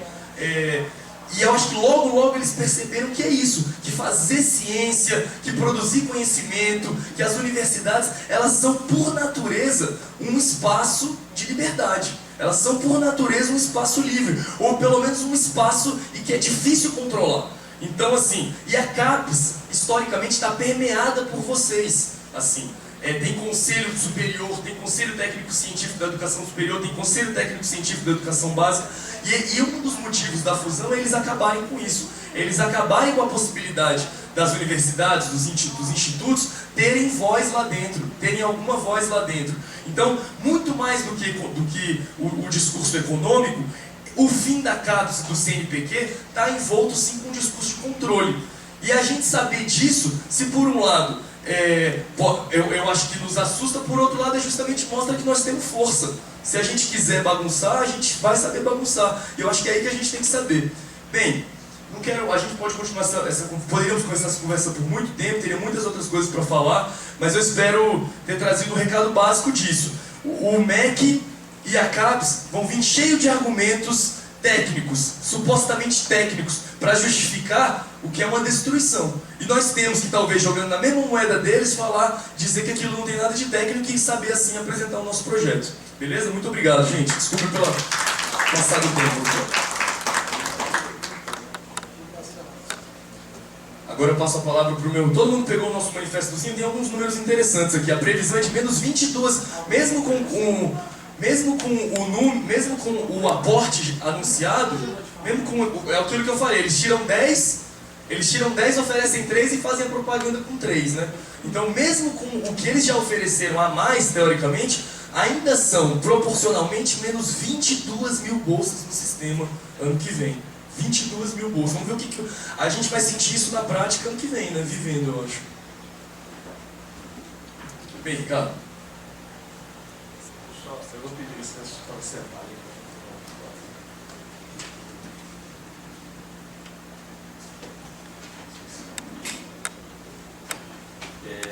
Eu vou começar só discordando um pouquinho do Pedro, porque não é fusão, é extinção. Tá? Eles vão extinguir CNPq, eles vão extinguir a CAPES e vão criar uma outra fundação que eles ainda estão definindo, inclusive, qual é o caráter dela. Né? Já foi discutido se vai ser uma fundação como é hoje o próprio CNPq, se vai ser uma OS, e se vai ser uma coisa que eles estão gestando chamada Fundação Estatal, que eles não sabem bem o que é. É um projeto que eles estão desenvolvendo. E provavelmente vai ser alguma coisa muito próxima de uma OS. Tá? A ideia deles, inclusive, é o que está lá na medida provisória, que a gente teve acesso. Né? Eles não querem aproveitar os servidores, nem do CNPq e nem da CAPES. Eles querem nos entregar aos nossos ministérios e eles querem gerir essa nova fundação por um corpo de funcionários seletistas, de preferência dentro daqueles marcos da reforma administrativa do Temer. Esse é o projeto. Tá? Então, eles destroem o que tem e no lugar eles constroem uma outra coisa que na verdade é aquilo que o Pedro apontou, que o ministro também já apontou, que é criar uma estrutura de apoio ao Futurice. né, voltada principalmente para P&D. É essa a proposta. Tá? Então, só que é o seguinte, tem uma historinha aí, né? A gente não pode esquecer que, na verdade, essa não é a primeira crise que a CIT passa. Não é. Né? A gente já passou a crise no período Collor. No período Collor, por exemplo, a CAPES foi extinta. O Collor extinguiu a CAPES. Durante um mês a CAPES deixou de existir. Aquilo que eles falam que é sombreamento entre CAPES e CNPq é fruto desse período. Por quê? Porque a CAPES, ela tinha as bolsas, ela geria as bolsas, né, de formação de docentes e precisava continuar gerindo. Só que ela não existia mais. Então o que eles fizeram? Entregaram para o CNPq. Então hoje o que a CNPq ainda tem, né, de bolsas desse período é o que eles chamam de sombreamento. Por outro lado, quando a CAPES foi recriada, depois de um certo tempo, assumiu a presidência da CAPES, né, o Jorge Guimarães. O Jorge Guimarães foi 11 anos presidente da CAPES. Né? E a gente sabe, eu fui representante no Conselho Deliberativo do CNPq, né, assim como o Muniz foi, nós temos direito a um assento, né, nós somos eleitos para isso, e nós temos um assento em 18, né, a gente faz barulho, mas é um voto só, mas de todo modo a gente está ali para questionar e fazer o barulho. Né? E eu conheci bastante o Jorge Guimarães. Ele tinha uma personalidade muito forte, ele é um cara muito autoritário, muito competente também, né? A gente não pode negar isso, né? E ele simplesmente fez da CAPES o CNPq do B. Tá? O que ele queria? Ele queria ser presidente do CNPq. Ele nunca conseguiu. Então ele começou a patrocinar atividade de fomento, auxílio ao fomento na CAPES. Então o que a CAPES tem de sombreamento é por conta dessa política em relação ao CNPq. Então essa é a historinha. Então quando se fala nesses sombreamentos, tem uma história por trás. Não é uma coisa assim feita aleatoriamente, é uma política. Houve uma necessidade, no caso da sessão da CAPES, e houve uma deliberação, no caso da CAPES, com a direção do Jorge Guimarães. Então, foi isso. Né? Além disso, não é também a primeira crise, porque em 1985, quando foi criado o MCT, o CNPq deixou de ser a cabeça do sistema. E o sistema precisou todo dele ser reorganizado em torno disso. Todas as unidades de pesquisa estavam subordinadas ao CNPq. E hoje não estão mais. Hoje o próprio CNPq está subordinado ao MCT, inclusive ele estava ligado num nível bem mais alto do que ele está hoje. Ele está num nível de num quarto nível, no âmbito de uma coordenação geral, né, no DS4 que a gente chama, né, e ele estava ligado ao gabinete do Ministério. Hoje nós estamos ligados diretamente a uma coordenação geral. Então o presidente do CNPq, que é uma fundação que tem autonomia, não tem acesso ao ministro. Está tendo agora. Ele está tendo agora por causa da crise, que o Marcos Pontes resolveu, né, que não vai entregar o CNPq, pelo menos é o que parece. Esse presidente atual do CNPq, vou falar mais especificamente do CNPq, o presidente atual do CNPq, ele é da carreira de pesquisa. Nós, gestores, fomos criados junto com mais duas carreiras em 1993, de desenvolvimento tecnológico, que são os tecnologistas, e pesquisa, que são os pesquisadores. Foi criada também a carreira de gestão, planejamento e infraestrutura, que somos nós gestores, e criamos o CGT. Né? O Muniz é o presidente, eu sou o diretor de organização, o Pedro é o primeiro vice-presidente do sindicato. Né? Nós somos aqui, na verdade, a cúpula só faltando da cúpula, só está faltando o secretário-geral e a segunda vice-presidente. Bom, então, quando a gente deixou de existir como cabeça do sistema, houve uma crise também do sistema, que precisou ser resolvida e foi mais ou menos resolvida. Muita gente do CNPq, inclusive, passou para o Ministério, né, teve que ir para lá para poder gerir o sistema, porque não tinha gente capacitada para isso, eles foram para lá. Né? E isso criou uma série de outros problemas. Né? Bom, se a gente trouxer isso aqui mesmo em Minas, eu lembro que eu fiz minha graduação na UFMG, né, em Ciências Sociais, e quando eu estava estudando, eu tinha uma bolsa de iniciação científica, né, o Luiz a gente tinha um projeto que a gente desenvolvia junto aqui na comunidade de Santa Lúcia, e ele tinha a bolsa do CNPq, eu tinha a bolsa da FAPEMIG, que foi quando entrou o Newton Cardoso, que foi um desastre para a ciência e tecnologia. Quem atuou nessa época sabe que o Newton Cardoso, por exemplo, ele sufocou a Fundação João Pinheiro, o CETEM, né, e sufocou também a FAPEMIG, né, não deu recursos. Eu, como bolsista da FAPEMIG, eu recebi a primeira bolsa e a última, e eles pararam de pagar minha bolsa de iniciação científica. Eu só fui receber, na verdade eu não recebi, eles só me disponibilizaram as outras 11 parcelas no final do ano, em dezembro, né? Foi essa situação, quer dizer, então foi um governo também muito ruim para a CIT aqui, foi uma crise que se viveu aqui, né? Mas com relação ao CNPq, a gente tem também que ver que é o contexto, que eu tenho um monte de quadros tenebrosos também, de gráficos tenebrosos, terríveis para mostrar aqui, né? Mas é preciso contextualizar eles, né? Eu acho que o contexto desse problema que está acontecendo hoje foi lá no golpe. Foi no golpe, no impeachment da Dilma. Aqui começou lá, né? Quando entrou o Temer, eu falei especificamente da CIT, mas pode ser geral. Entrou o Temer nomeia a Kassab, né? O Kassab junta a MCTI com o Ministério das Comunicações. O MCTI praticamente vira um nada, porque o pessoal do Ministério das Comunicações toma de assalto praticamente todos os cargos de direção dentro desse novo ministério, né? Inclusive tem uma discussão muito grande, a gente tem uma discussão muito grande com nossos colegas lá do Ministério da Ciência e Tecnologia, porque eles achavam que isso era positivo. Como o Ministério das Comunicações tem muito recurso e tinha muito DS, eles achavam que isso ia ser positivo para nós da Ciência e Tecnologia. Foi o contrário. É totalmente contrário. Eles absorveram, inclusive o prédio do Ministério da Ciência e Tecnologia passou a ser ocupado pelo pessoal do Ministério das Comunicações, porque ele já estava reformado. Eles foram para lá, em novas instalações, pegaram um monte de DAS e absorveram todos os recursos, praticamente, né? E o Kassab nomeou, junto com o Temer, evidentemente, não foi sozinho, um presidente do CNPq, que é daqui, chamado Mário Neto. Mário Neto Borges. O Mário Neto Borges, que foi presidente da FAPEMIG aqui, presidente do CONFAP.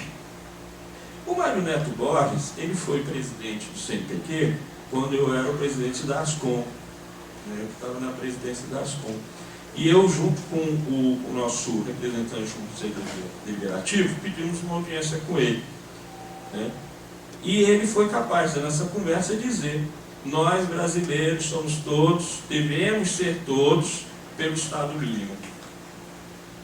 Falou para mim e para o nosso representante, né? A conversa acabou aí. Porque o cara que fez, inclusive, a carreira dele, reitor da Federal de São João del Rei, né, FAPEMIG, CONFAP, CNPq, agora vem discursar sobre Estado mínimo. Defender Estado mínimo é uma disfarçatez muito grande. É uma disfarçatez muito grande, né? Então, fora o fato que ele era indicado pela família Neves aqui. Ele foi bancado lá na presidência do CNPq, ele sempre negou isso, mas a gente nunca teve dúvida, a gente sabia que era. Né? Era André Neves, né, o Laércio Neves. E tinha tudo a ver isso. Tinha tudo a ver isso. Que desemboca nas questões que a gente enfrenta hoje. Porque naquela época, eles apostavam no Laércio Neves para a presidência, eles apostavam, depois, né, quando vieram as eleições, Laércio Neves foi descartado, aí eles apostaram em dois nomes, Meirelles, né, ex-presidente do Banco Central, e apostaram no Alckmin. Não deu certo. Não deu certo. Então, na verdade, o que a gente tem hoje é o resultado daquilo, de um plano que não deu certo. Só isso. Só isso. Tá? Foi um plano que não deu certo e que eles agora estão tentando resolver isso. né? Quando a gente teve lá o Mário Neto, durante a presidência dele, ele tentou transformar o CNPq numa agência executiva, né? E a gente foi ver qual era essa história, né? Ela é completamente incompatível com as funções do CNPq, né? Completamente incompatível. E só que eles se escudavam muito naquelas propostas que o Bresser Pereira, que foi ministro da Ciência e Tecnologia, que foi presidente do CNPq ao mesmo tempo, trouxe na época do FHC, do governo FHC. E aí eles jogaram essa bola lá. A gente se deu o trabalho de ir atrás do Bresser. A gente gravou uma entrevista com o Bresser Pereira, lá em São Paulo, e o Bresser falou: isso é um absurdo, isso não faz o menor sentido. Hoje eu faço a crítica. E hoje realmente ele faz a crítica dessa proposta dele. Qualquer um que pegar os textos do Bresser, ele fala: não, isso não é bom. Isso não é bom. E ele falou isso. Mesmo assim, a direção do CNPq foi lá no Inmetro, pegar exemplo do Inmetro, né? Nós também fomos, nós conversamos com a associação, né, com o sindicato, a ASMETRO, né, a ASMETRO SCN, que é o Sindicato Nacional, que já foi da nossa carreira, inclusive, das nossas carreiras, né? E eles falaram: isso aqui não dá, não funciona, é um absurdo, e para vocês vai ser pior, porque eles ainda tinham um objeto de fiscalização, de normatização. Nós não temos, nós vamos fiscalizar e normatizar o quê? A ciência? É isso? Vai ser esse o papel do CNPq, fiscalizar e normatizar a ciência? Né? É isso que eles querem fazer. Na verdade, hoje a gente sabe, só que ideologicamente. Eles querem fazer isso ideologicamente. O Weintraub e o Anderson querem fazer isso ideologicamente e já estão fazendo no âmbito da CAPES. Eles já estão cortando auxílios com base em ideologia. Eles já estão fazendo isso. Tá? Eles já fizeram, por exemplo, advogados propondo um evento ligado à Associação Brasileira de Juristas pela Democracia. Foi negado, foi aprovado pelo comitê específico e foi cortado pela direção. Por quê? Porque o proponente era militante da BJD. E eles querem fazer isso também no âmbito de todo o sistema. Eles não querem fazer isso só lá na CAPES, eles não querem fazer isso só no Ministério da Educação, né? Então, além disso, essa linkagem que eu estou fazendo aqui, ela pode ser comprovada, por exemplo, com a reforma administrativa, que vai ser proposta agora, que quem está fazendo essa proposta, escrevendo ela, entregando para o Guedes, não é ninguém mais, ninguém menos do que os senhores Carlos Arisson de Feld e Arminio Fraga. Eles redigiram o documento.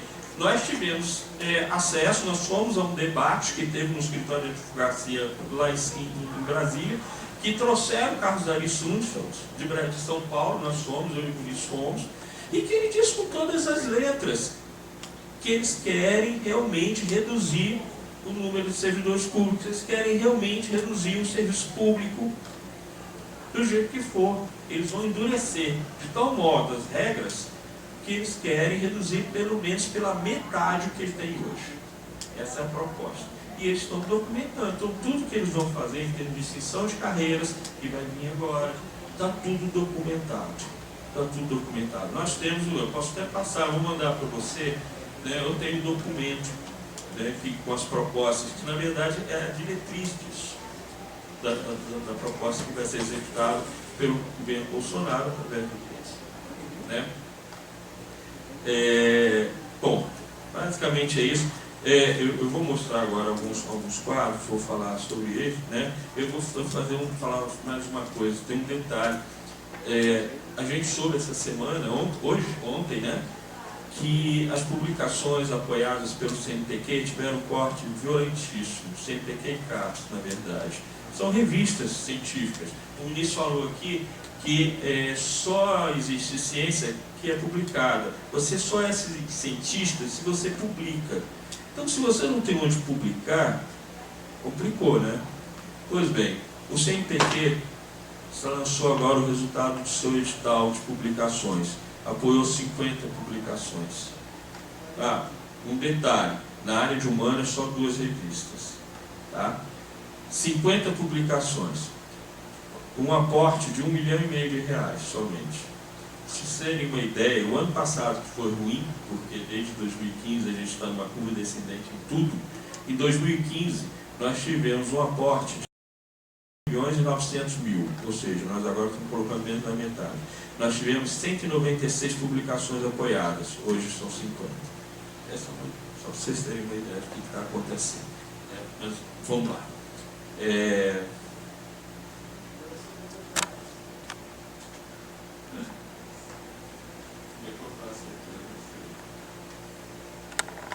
Como é que eu faço? Bom, esse aqui é basicamente o que o Muniz já falou sobre o CNPq, né? A gente está dentro do MCTI, a gente foi criado em 51, nós estamos com 68 anos, né? Nosso papel principal é formular e conduzir as políticas de ciência, tecnologia e inovação, né? Nossa missão, isso aí foi redigido mais ou menos em 2010, né? Por aí, né? Fomentar, a gente houve uma mudança, fomentar a ciência, tecnologia e inovação e atuar na formulação dos seus políticas, contribuindo para o avanço das fronteiras do conhecimento e desenvolvimento sustentável e soberania nacional. Isso ainda é governo Dilma. Tá?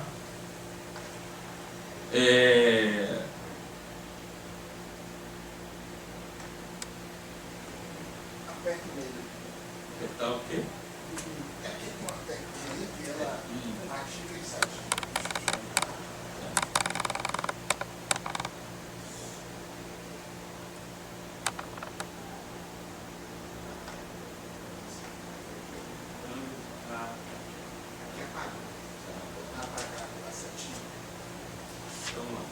O CNPq tem 68 anos, o papel dele é construir o Sistema Nacional de Ciência e Tecnologia. Tudo que a gente tem hoje foi construído no âmbito do CNPq, tá? Ele foi sendo melhorado no âmbito do MCT, depois do MCT, foi melhorado, foi ampliado, né? A ciência e tecnologia voltada para o desenvolvimento, para a autonomia e para a soberania nacional são coisas que foram esquecidas atualmente. Ciência e tecnologia para o bem-estar e inclusão social, isso nem se fala mais, né? Esse aí é o plano, são os objetivos do plano plurianual. Os projetos apoiados, a gente vai estar indo só até 2017 aí nesse gráfico, né? Esse é um dos gráficos tenebrosos, a queda vertiginosa, uma montanha russa descendente, né? É isso que a gente tem aí, né? Ou seja, a gente teve um pico, né, que em 2012, se vocês forem perceber, já era maior, praticamente era o dobro de 2017 e não melhorou. Em 2018 e 2019 caiu mais, piorou. Em relação às bolsas de produtividade em pesquisa, bolsa de produtividade em pesquisa, não sei se vocês sabem, mas é o top das bolsas. São concedidos aos pesquisadores considerados mais produtivos em suas áreas, né? É muito difícil de você conseguir essas bolsas, né? É extremamente meritória, tem um reconhecimento nacional e internacional dessa. Você ser um pesquisador de produtividade de pesquisa te dá oportunidade de você conseguir, inclusive, outros recursos em outros âmbitos que não só o público, né? Vocês vejam como que caiu e continuou caindo. Tá? Sempre entender isso. Ele não está melhorando. Essa curva não melhorou. Tá? Essa aqui são as bolsas de mestrado e doutorado concedidas no mesmo período. Olha o desastre que foi, né? Está sendo, né? Houve uma pequena melhora em 2017, mas voltou a cair. Se vocês forem ver, voltou a cair. Aquele pontinho vermelho lá em 2018 começou de novo a cair e está caindo de novo. Para o ano que vem, o orçamento para bolsas é menor do que o que foi desse ano. E isso está na PELOA. A PELOA do ano passado previa 1 bilhão. Esse ano, são 800 milhões. Para vocês terem uma ideia. Bolsas do exterior concedidas entre 2012 e 2017. Aqui tem uma certa condição, porque ali, né, nessa parábola, tá, de 2014 até 2015, tem o Ciência Sem Fronteira. né? Então dá esse aumento maior um pouco. Mas independente disso, ele estava aumentando e houve despencou. Né? Para vocês terem uma ideia, em 2016 foram 651, em 2017 foram 171 bolsas somente. Né? Sendo que chegou já no seu pico em torno de 38 mil, 40 mil, 39 mil, em torno de 39 mil bolsas. De 39 mil a gente chegou para 171. Aqui são as despesas previstas e executadas. Mesma coisa, aqui já vamos até 2019, vejam a curva descendente. As despesas executadas estão em laranja, as despesas previstas em verde e azul. Então a previsão é de queda, né? Nas executadas a gente não tem atualizado, mas ela, claro, que ela caiu. Se a prevista caiu, é evidente que a executada caiu. Aqui a porcentagem dos gastos públicos, né, do CNPq e da CAPES, é um comparativo. Né? Aqui tem um detalhe. Entre o CNPq e a CAPES tem uma questão fundamental. E aí é mérito para o Jorge Guimarães, quando ele foi presidente. Por quê? Porque ele garantiu o aumento orçamentário da CAPES. Ele conseguiu, ao longo dos seus 11 anos de atividade da CAPES como presidente, ele conseguiu manter um crescimento constante no orçamento da CAPES, no orçamento próprio, enquanto o CNPq estagnou.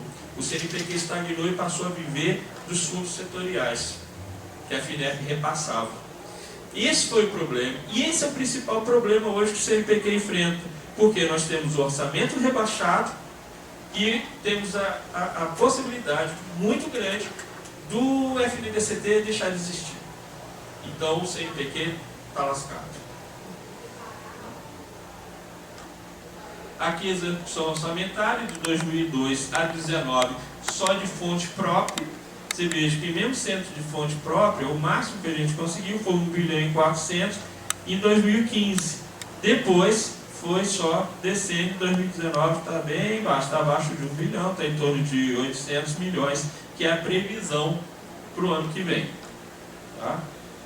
Essa é a previsão para o ano que vem. Ou seja, é menor, bem menor do que a anotação. São 200 milhões a menos, que é um edital universal, que abrange todas as áreas do conhecimento. O pretinho é a previsão? É a previsão. 800 milhões. Para o ano que vem. Para o ano que vem. Isso está na PELOA. Porque ele está vindo com o patamar de 2007. Mais ou menos por Mais aí. ou menos, né? Mais ou 2005 menos. a 2007, né? 2007, 2005, 2006 e 2007. Né? Ou seja, regredimos 15 anos. A demanda cresceu. 12. Estamos falando de 12 demanda. anos. Regredimos 12 anos. Eles ainda não conseguiram tirar tudo porque foi muito robusto Isso, o crescimento. o crescimento, mas Isso. o corte é... É violento. É por aí.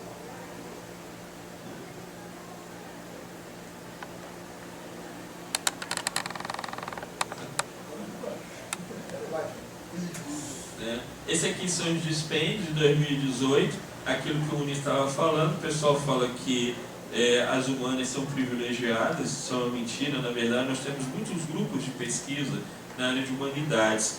Mas, por quê? É cuspigice. Então, se você for ver em termos de recursos, a distância é enorme com todas as outras áreas. Né? A área de humanas ali amarelinha, no total é 11%. 11% do dispêndio total desse ano. É 11%. Né? A saúde 12%, as exatas 20%, as biológicas 18%, as engenharias são 17%, né? A linguística, letras e artes são 18%, são 3%, são menores. Nas grandes áreas, né, são os dispêndios pelas grandes áreas do conhecimento, uma repetição daquele quadro lá, né, são só que em valores. Né, então a gente tem na Humanas 148 milhões, que repetiu os 148 milhões do ano anterior, e que o ano que vem vai ter 79 milhões, vai ter um corte violento também. Né. Na verdade, todas as áreas vão ter cortes bem grandes. Isso, exatamente. tudo vai sendo cortado, porque a gente está com 757 milhões e os outros foram 1 bilhão e 400. Então, a gente vai ter um corte violentíssimo, né, na área de fomento. Isso aqui o Muniz já passou, nossa redução, né, foi de 87% no fomento à pesquisa, uma coisa absurda, né. A execução orçamentária de fonte própria é uma repetição daquele outro quadro das barrinhas, né, que tem a barra preta lá em 2019, né, mas dá para ver aí quais são as faixas de crescimento, né, e de queda também. Evolução das linhas de ação, né, como que a gente está reduzindo. 2016, 2017, por exemplo, bolsas no exterior, né, e as bolsas no país, elas caíram muito. O auxílio à pesquisa é um tracinho. O auxílio à pesquisa é um tracinho. E 2016, 2017 são tracinhos. Né? Isso é coisa assim, absurda, é uma coisa de país subdesenvolvido mesmo, e que se assume como subdesenvolvido pelo seu próprio governo. Né? Evolução das linhas de ação, né? Aí também tem, são bolsas no exterior e bolsas no país. Você veja, ainda que a gente possa considerar na linha laranja, né, que são bolsas no exterior, a questão do Ciência Sem Fronteira, a bolsa no país também caiu. Ela teve uma evolução e uma queda. Vou da galinha aí. Hã? Vou da galinha. Sim.